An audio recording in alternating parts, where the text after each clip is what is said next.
তৈরি করতে সাহায্য করবে ইনশাআল্লাহ তাআলা। বন্ধুদের সাথে মজা করে কি মিথ্যা কিছু বলা যায়? এবারে শরীয়ত কি বলে?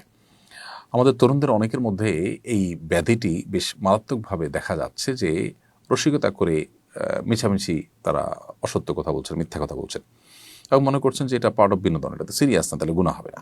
অথচ মিথ্যা এতটা ভয়াবহ অপরাধ, এত বড় গুনাহ যে সিরিয়াসলি মিথ্যা বলা তো গুনাহ বটেই, পাশাপাশি কেউ যদি রসিকতা করে দুষ্টমির ছলেও মিথ্যা বলেন সেটাও কিন্তু গুনাহ এবং কবিরা গুনাহ।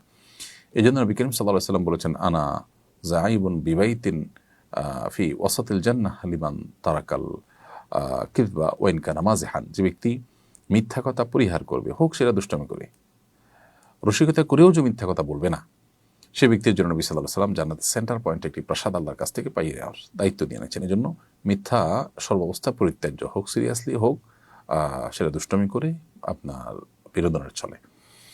রসিকতা করে ইমানদার মুসলিম একজন মানুষ তিনি মিথ্যা কথা বলবেন না।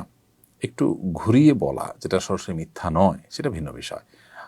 কিন্তু যেটা একেবারে ডাইরেক্ট মিথ্যা, সরাসরি মিথ্যা, যেটা একেবারে কাটা মিথ্যা, সেরকম কোনো মিথ্যা কথা বলা জায়েজ নাই, এমনকি রসিকতার ছলেও। সেজন্য কিন্তু